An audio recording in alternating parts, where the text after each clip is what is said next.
Hello everyone, आप सबका स्वागत मैं अपनी वीडियो में करती हूँ।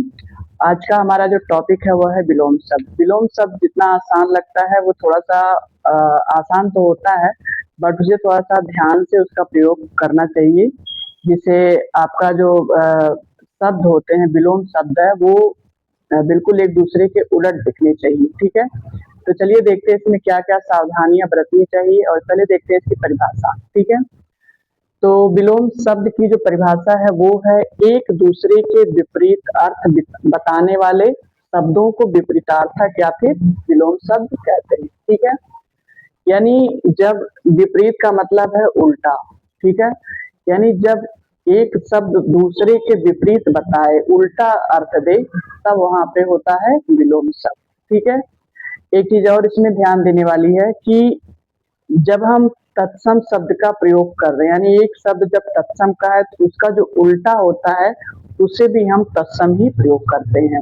उसी तरह तद्भव है, अगर तद्भव शब्द का हम प्रयोग कर रहे हैं तो जब हम उसका उल्टा विपरीत अर्थ बताएं तब वो तद्भव ही होना चाहिए। उसी तरह आपका उर्दू शब्द है, उर्दू शब्द का अगर हम प्रयोग कर रहे हैं और उसका उल्टा हम शब्द बता रहे हैं तो वहां पे उर्दू शब्द का ही प्रयोग कर सकते हैं।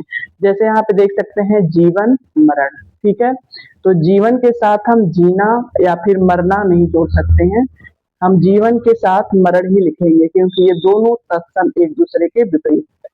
ठीक है, इस तरह से नवीन का प्राचीन। ठीक है, नवीन के साथ हम पुराना शब्द का प्रयोग करना उचित नहीं होता है। ठीक है, व्याकरण के अनुसार ये गलत माना जाता है।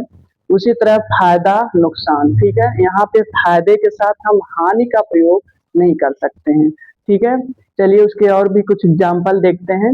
जैसे यहाँ पे है शुभ अशुभ। ठीक है, ये सारे जो है शब्द एक दूसरे के विपरीत और उचित रूप में प्रयोग किए गए हैं।